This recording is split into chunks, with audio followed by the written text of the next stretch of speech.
টি-20 বিশ্বকাপের জন্য বাংলাদেশের চূড়ান্ত স্কোয়াড ঘোষণা করা হবে কবে? ডেডলাইনটা কবে?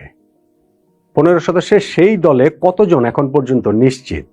অনিশ্চয়তা কোন জায়গাগুলো নিয়ে? ভারত সবচেয়ে প্রথমে যে টি-20 বিশ্বকাপের চূড়ান্ত স্কোয়াড ঘোষণা করেছে সেইখানটাতে ঈশান কিষানের নামটা সবচেয়ে বড় চমক। 2 বছর পর ঘরোয়া ক্রিকেটের পারফরমেন্স দিয়ে যিনি জাতীয় দলে কামব্যাক করেছেন, ওয়ার্ল্ড কাপ স্কোয়াডে ঢুকে গিয়েছেন। বাংলাদেশের এই টি-20 বিশ্বকাপ স্কোয়াড ঘোষণা করার আগে বিপিএল এর যেই কয়েকটা ম্যাচ পাওয়া যাবে সেইখানটাতে কি এইরকম চমক দেখিয়ে আমাদের কোনো ক্রিকেটার দলে ঢুকে যেতে পারেন?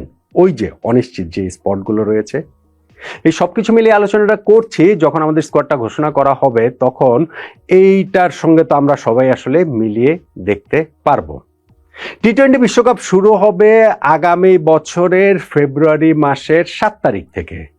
স্কোয়াড ঘোষণার ডেডলাইন হচ্ছে গিয়ে তার 1 মাস আগে, অর্থাৎ জানুয়ারি মাসের 8 তারিখে। মানে জানুয়ারিতে 31শে মাস, সেই হিসাবে জানুয়ারি মাসের 8 তারিখে হচ্ছে গিয়ে টি-20 বিশ্বকাপ ঘোষণার ডেডলাইন, শেষ সময়।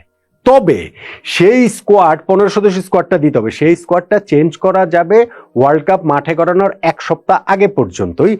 অর্থাৎ ফেব্রুয়ারির 7 তারিখে ওয়ার্ল্ড কাপ শুরু হবে, জানুয়ারির 31 তারিখ পর্যন্ত ওই 15 সদস্যের স্কোয়াডটাতে চেঞ্জ করা যাবে। সেই জন্য আইসিসির আলাদা করে ওইটা অনুমোদন বা টেকনিক্যাল কমিটির অনুমোদন লাগবে না, এটা জাস্ট খালি জানিয়ে দিলে হবে। আর এরপরে চেঞ্জ করতে হলে সেই ক্ষেত্রে আইসিসির ওই অনুমোদনের ব্যাপার স্যাপার রয়েছে। তো এই যে জানুয়ারির 8 তারিখে যে ডেডলাইনটা ওয়ার্ল্ড কাপ স্কোয়াড ঘোষণার, আমি দেখছিলাম যে বিপিএল তো আমাদের শুরু হয়ে যাচ্ছে এই 26 তারিখ থেকে ডিসেম্বরের, এবং জানুয়ারির 8 তারিখের মধ্যে সবগুলো দলেরই মোটামুটি 4টা 5টা 6টা, শুধু নোয়াখালী এক্সপ্রেসের আমি দেখছিলাম 4টা ম্যাচ রয়েছে ফিক্সারে, বাকি সবগুলো দলগুলোরই হচ্ছে গিয়ে 5টা বা 6টা করে ম্যাচ রয়েছে।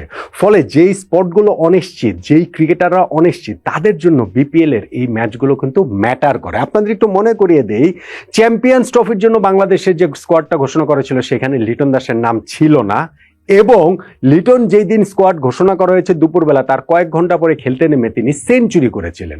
মানে এই সেঞ্চুরিটাতে যদি লিটন আগের দিনই করতেন তাহলে কিউ নেভার নো, ওই চূড়ান্ত স্কোয়াডে চ্যাম্পিয়ন্স ট্রফিতেও হয়তো বা লিটন দাস থাকতেন। বাংলাদেশের ক্ষেত্রে তো এইগুলো আসলে খুব করে কাজে লাগে। সো লিটন দাসের ওই একটা ব্যাপার, যেটা তিনি সেঞ্চুরিটি একটু আগে করলে হলেও হতে পারতো। আর ঈশান কিষানের যেই ব্যাপারটা, সেটা হচ্ছে গিয়ে তিনি ডোমেস্টিকে এত ভালো খেলেছেন যে সিলেকশন প্যানেল তাকে উপেক্ষা করতে পারেনি, বরং শুভমান গিলকে বাদ দিয়ে ভারতের চূড়ান্ত দলটাকে তাকে নিয়ে নেওয়া হয়েছে। ফলে এরকম একটা সুযোগের জায়গা কিন্তু এই যে 4টা 5টা 6টা করে ম্যাচ পাবে, অনিশ্চয়তা যে স্পটগুলো রয়েছে, সেই ক্রিকেটারদের জন্য বাংলাদেশের টি-20 ওয়ার্ল্ড কাপের চূড়ান্ত স্কোয়াডে ঢোকার সুযোগটা কিন্তু থেকে যাচ্ছে। এখন 15 সদস্য স্কোয়াডের মধ্যে নিশ্চিত কতজন? আমার হিসাবে নিশ্চিত হচ্ছে গিয়ে মোরললেস 11 জন। বাকি 4টা স্পটের জন্য লড়াই হবে। কোন 11 জন নিশ্চিত?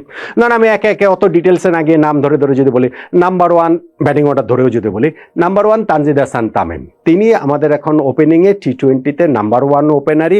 হ্যাঁ, বিগ টুর্নামেন্টে তার কাছ থেকে সেই বিগ এক্সপেকটেশন রয়েছে, সেটা এখনো তিনি মিট করতে পারেননি, কিন্তু নিশ্চিতভাবেই তিনি এইবারে টি-20 ওয়ার্ল্ড কাপেও বাংলাদেশ স্কোয়াডটাতে থাকবেন। নাম্বার 2 পারভেজ হোসেন ইমন, তার সঙ্গী। তার কাছ থেকেও খুব কনসিস্টেন্ট পারফরমেন্স পাওয়া যাচ্ছে না। ইনফ্যাক্ট লাস্ট সিরিজে তো আমরা দেখেছি যে লাস্ট ম্যাচটাতে তাকে 4 নম্বরে পর্যন্ত খেলানো হয়েছে, বাট স্টিল তার ওই হিটিং এবিলিটি এবং যেহেতু তিনি বেশ কিছুদিন ধরে ন্যাশনাল টিম তাকে ক্যারি করছে, আমার কাছে মনে হয় পারভেজ হোসেন ইমনের জায়গাটাও আসলে নিশ্চিত। নাম্বার 3 সাইফ হাসান। সাইফ হাসানের ইন্টারন্যাশনাল ক্রিকেটে প্রত্যাবর্তন রয়েছে দুর্দান্ত। হ্যাঁ, সাম্প্রতিক সময় তিনি একটু ফেড হয়ে গিয়েছেন, সর্বশেষ 2টা সিরিজে তার ব্যাট থেকে কোনো 50 আসেনি, বাট স্টিল আমি মনে করি যে এত তাড়াতাড়ি সিলেকশন প্যানেল তার উপর আস্থাটা সরিয়ে নেবে না। ওয়ার্ল্ড কাপ টিমে তার জায়গাটাও টি-20 বিশ্বকাপ টিমে আমি আসলে নিশ্চিত দেখতে পাচ্ছি। নাম্বার 4 লিটন কুমার দাস, আমাদের ক্যাপ্টেন অবভিয়াসলি, এবং লিটন তো এই টিমের আমাদের বেস্ট ব্যাটসম্যান। আমাদের হচ্ছে গিয়ে নেতৃত্ব তার কাছেই থাকছে, ফলে লিটনের দলে থাকা না থাকা নিয়ে আলোচনার খুব একটা সুযোগ নেই। নাম্বার 5 তাওহিদ হৃদয়, বাংলাদেশের গত কয়েকটা সিরিজ যে খেলেছে সেইখানটাতে একমাত্র proper middle order batsman Towhid Hridoy. ফলে তাকে ছাড়াও এই যে বিপিএল এর শুরুটা যদি ইভেন তার খারাপও হয়, তারপরেও তাকে ছাড়া আমাদের টি-20 ওয়ার্ল্ড কাপের টিম ঘোষণা করা হবে, আই ডোন্ট থিঙ্কস, আমার সেটা মনে হয় না। ফলে তাওহিদ হৃদয়ের জায়গাটা আসলে নিশ্চিত। সত্যিকার অর্থে এই 5 জন ব্যাটসম্যানের জায়গায় আমি আসলে নিশ্চিত দেখতে পাচ্ছি।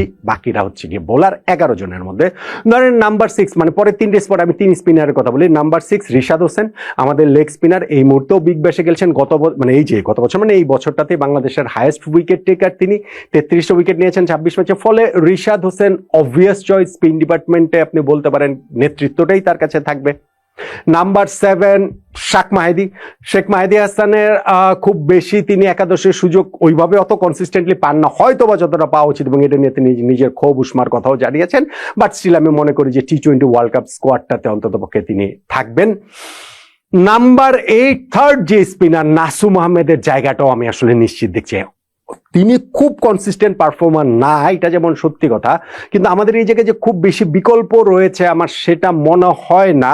আপনি তানভীর ইসলামের কথা বলতে পারেন, যদি তানভীরের এই বিপিএল এর শুরুটা অসাধারণ হয় এবং নাসুমের যদি খুব খুব বাজে কাটে, সেই ক্ষেত্রে এটা হতে পারে। বা মেহেদী হাসান মিরাজ, আমার কাছে মনে হয় না যে মিরাজকে আবার এইখানটাতে আনা হবে। ফলে আমি নাসুমের জায়গাটাও নাম্বার 8 হিসাবে চূড়ান্ত স্কোয়াডটাতে দেখতে পাচ্ছি।